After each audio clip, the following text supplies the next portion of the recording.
Good evening from Northern Ireland. Today I went on a little adventure.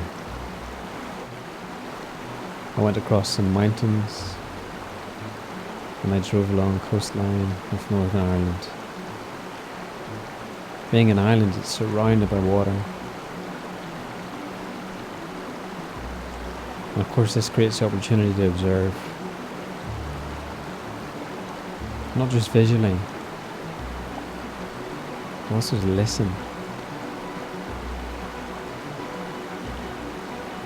This stream carries a very simple message.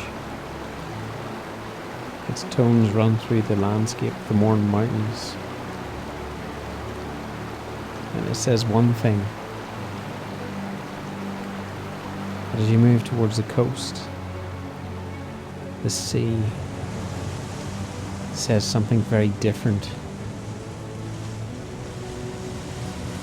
As the force crashes into this coastline, it sounds more like a lion roaring. The majesty of nature right there before us to watch and enjoy,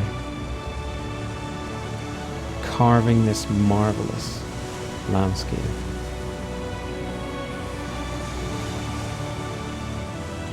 But they both carry one simple message: hope. So whatever you're doing for the rest of the evening, have a good one, and I will catch you later.